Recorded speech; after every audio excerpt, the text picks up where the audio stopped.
अगर आप कोटक महिंद्रा बैंक से पर्सनल लोन लेने के बारे में सोच रहे हो तो कुछ ऐसी इम्पॉर्टेंट चीज़ें हैं जो आपको ज़रूर पता होनी चाहिए। जैसे कि क्या आपको पता है कि कोटक महिंद्रा बैंक अपने पर्सनल लोन पर 5% तक प्रोसेसिंग फ़ीस चार्ज करता है। जैसे कि मान लीजिए अगर आप कोटक महिंद्रा बैंक से अगर 1 लाख रुपए का पर्सनल लोन लेते हो तो बैंक अगर आपसे 5% प्रोसेसिंग फ़ीस चार्ज करती है तो ये 5% हो जाते हैं 1 लाख रुपए पर 5,000 रुपए और इस पर 18% GST जो कि हो जाते हैं 900 रुपए और दोनों को मिलाकर हो जाते हैं 5,900 रुपए जो कि आपसे बस प्रोसेसिंग फीस के नाम पर आपसे लिए जाते हैं। और insurance, stamp duty, bouncing charges, prepayment charges, foreclose charges के नाम से कितने सारे पैसे आपके कट किए जाते हैं। तो सोचो आपके लोन अमाउंट से कितने सारे पैसे कट किए जाते होंगे। तो इस वीडियो में मैं आपको लोन के लिए अप्लाई करने के लिए आपको कौन कौन से डॉक्यूमेंट की रिक्वायरमेंट होगी, कितने सिविल स्कोर की रिक्वायरमेंट होगी, कितने सालों के लिए आपको लोन दिया जाएगा, कितना लोन दिया जाएगा, कितना रेट ऑफ इंटरेस्ट आपसे चार्ज किया जाएगा, अगर आपसे कोई EMI बाउंस हो जाती है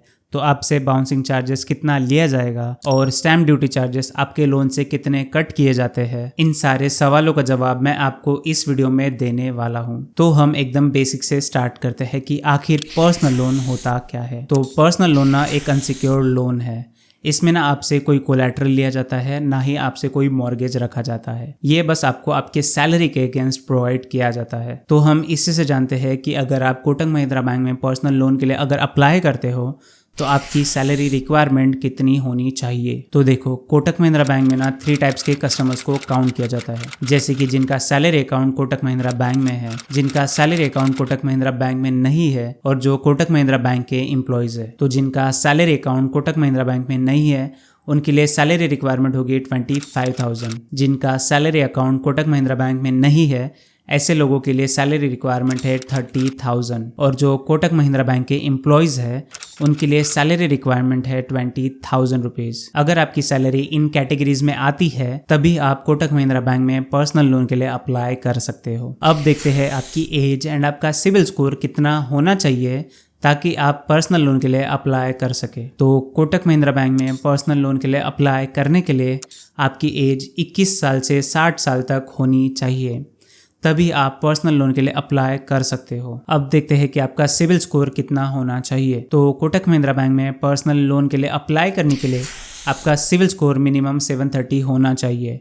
अगर आपका सिविल स्कोर इसके नीचे आता है तो आपका लोन रिजेक्ट भी हो सकता है। अब देखते हैं कि अगर आपको कोटक महिंद्रा बैंक में पर्सनल लोन के लिए अप्लाई करना है तो आपको कौन कौन से डॉक्यूमेंट्स की रिक्वायरमेंट होगी। तो डॉक्यूमेंटेशन में आता है आपका आधार कार्ड, आपका पैन कार्ड, आपकी लेटेस्ट 3 मंथ्स की सैलरी स्लिप अगर आप सैलराइड हो, अगर आप नॉन सैलराइड हो तो आपका लगेगा ITR, last 3 month bank statement और फॉर्म नंबर 16। और कभी कभी ऐसा भी हो सकता है कि आपने जस्ट रिसेंटली ही अपनी जॉब स्विच की हो और आपके नई कंपनी में आपको जस्ट 1 या 2 ही महीने हुए हो, तो ऐसे केस में बैंक आपसे जॉब कंटिन्यूटी प्रूफ मांग सकता है क्योंकि बैंक्स को 1 साल का जॉब स्टेबिलिटी प्रूफ लगता है। तो ऐसे केस में आप आपका 26 से या फिर आपका PF स्टेटमेंट भी आप अटैच कर सकते हो। तो अब देखते हैं कि कोटक महिंद्रा बैंक आपको कितने साल के लिए कितना लोन प्रोवाइड करता है। तो कोटक महिंद्रा बैंक आपको 50,000 से 35 लाख तक मैक्सिमम लोन प्रोवाइड करता है, वो भी पूरे 6 सालों के लिए, जिसमें आप अपने हिसाब से अपने लोन अमाउंट को डिसाइड कर सकते हो एंड आप अपने लोन टेन्योर को भी अपने हिसाब से तय कर सकते हो। इसके बाद हम देखते हैं कि कोटक महिंद्रा बैंक आपको कितने रेट ऑफ इंटरेस्ट पर लोन प्रोवाइड करता है। वैसे तो कोटक महिंद्रा बैंक के पर्सनल लोन के रेट ऑफ इंटरेस्ट स्टार्ट होते हैं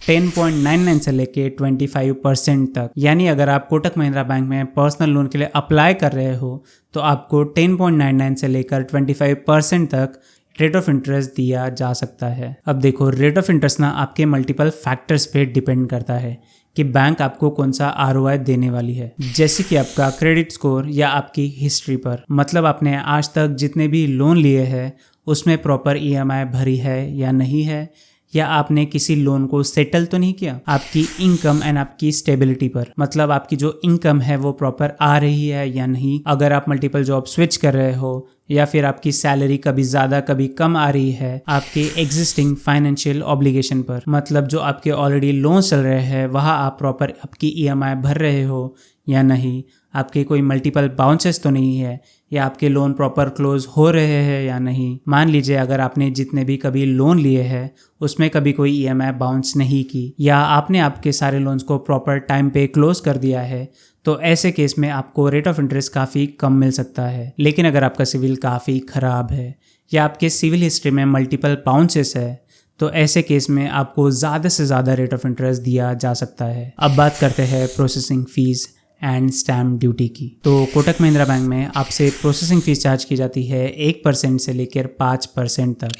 ये कम्प्लीटली डिपेंड करता है आपके सिविल स्कोर या आपके क्रेडिट हिस्ट्री पर कि आपको बैंक कितनी प्रोसेसिंग फ़ीस चार्ज करने वाली है। वैसे ही स्टैम्प ड्यूटी चार्जेस होते हैं गवर्नमेंट के, एंड ये यूजुअली 0.1% से लेकर 0.2% तक चार्ज किए जाते हैं। अगर आप 1 लाख रुपए से 10 लाख रुपए के अंदर अंदर अगर आप लोन लेते हो तो आपको स्टैम्प ड्यूटी चार्ज किए जाते हैं बाय 0.1%। बट वही अगर आप 10 लाख रुपए के अबाव लोन लेते हैं तो आपको स्टैम्प ड्यूटी चार्ज की जाती है बाय 0.2%। तो मान लीजिए अगर आप 1 लाख रुपए का लोन लेते हो तो आपसे स्टैम्प ड्यूटी चार्ज की जाती है बाय 0.1%, जो कि आएगा 100 रुपीज़। बट वही अगर आप 10 लाख रुपए का लोन लेते हो तो आपसे स्टैम्प ड्यूटी चार्ज की जाती है बाय 0.2%, जो कि होते हैं 2000 रुपये। अब बात करते हैं कोटक महिंद्रा बैंक के पर्सनल लोन के चार्जेस की, जैसे कि part payment charges, foreclosure charges, bouncing charges. तो कोटक महिंद्रा बैंक में पर्सनल लोन पर कोई भी लॉकिंग पीरियड नहीं है, यानी आपकी फर्स्ट EMI जाने के बाद आप कभी भी अपने लोन को क्लोज कर सकते हो या आप अपने लोन के बैलेंस को किसी और बैंक में बैलेंस ट्रांसफ़र कर सकते हो। लेकिन अगर आप अपने लोन को 3 साल के अंदर अंदर अगर क्लोज करते हो तो आपको फोरक्लोजर चार्जेस 4% विथ 18% GST देना पड़ेगा आपके आउटस्टैंडिंग प्रिंसिपल अमाउंट पर। या अगर आप अपने लोन को 3 साल के बाद क्लोज करते हो अपने टेन्योर तक, तब आपको फोरक्लोजर चार्जेस देने पड़ेंगे 2% प्लस 18% GST आपके आउटस्टैंडिंग प्रिंसिपल अमाउंट पर। अगर बात करें प्री पेमेंट की, तो जिन कस्टमर्स के लोन 1 फरवरी 2020 से पहले डिसबर्स हुए हैं वो लोग अपने लोन में प्री पेमेंट नहीं कर सकते। बट वही जिन कस्टमर्स के लोन 1 फरवरी 2020 के बाद डिसबर्स हुए हैं उन लोगों के लिए जैसे ही आपका 1 साल कंप्लीट हो जाता है आप अपने लोन में प्री पेमेंट कर सकते हो, पर साल में सिर्फ एक ही बार, वो भी अपने आउटस्टैंडिंग प्रिंसिपल का बस 20%। या फिर अगर आप एक से ज़्यादा पार्ट पेमेंट करना चाहते हो तो आपको पर पार्ट पेमेंट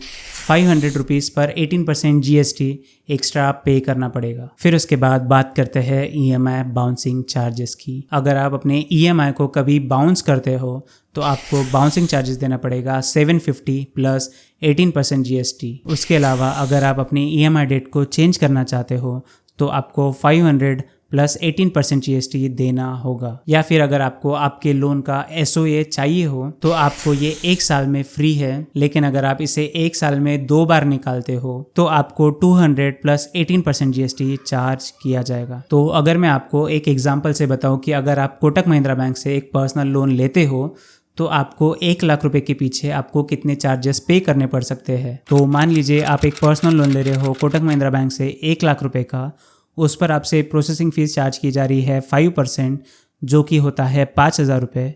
उस पर 18% GST जो कि आएगा आपका 900 रुपीज़। उसके बाद आपसे चार्ज किया जाएगा स्टैम्प ड्यूटी जो कि आएगा आपका 100 रुपीज़। इंश्योरेंस तो मैं इसमें काउंट भी नहीं कर रहा हूँ। तो कुल मिलाकर आपसे 1 लाख रुपए के लोन के पीछे पैसे कट किए जाते हैं 6000 रुपये। तो ये सब डिडक्शन होने के बाद आपके अकाउंट में आएंगे 94,000 रुपीज़। अगर आपको अपनी सैलरी के हिसाब से आपकी एलिजिबिलिटी निकालनी है कि कोटक महिंद्रा बैंक आपको आपकी नेट मंथली सैलरी पर कितना लोन प्रोवाइड करेगा, तो कोटक महिंद्रा बैंक आपको आपके नेट मंथली सैलरी का 20 टाइम्स आपको लोन प्रोवाइड करता है। जैसे कि मान लीजिए अगर आपकी सैलरी 25,000 रुपीज़ है तो आपके नेट मंथली सैलरी का 20 टाइम्स मतलब आपको Kotak Mahindra bank loan provide करेगा 5 लाख रुपीज़ का। इससे मैं आपको और एक एग्जांपल से समझाता हूँ कि मान लीजिए अगर आपकी नेट मंथली सैलरी 28,832 रुपीज़ है तो आपको लोन कितना बैठेगा। तो आपकी नेट मंथली सैलरी है 28,832 रुपीज़, इसका 20 टाइम्स जो आएगा 5,76,732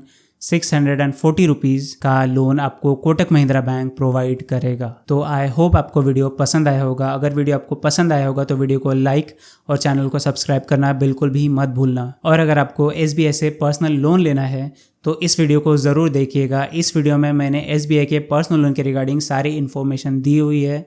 A to Z इन्फॉर्मेशन आपको इस वीडियो में मिल जाएगी।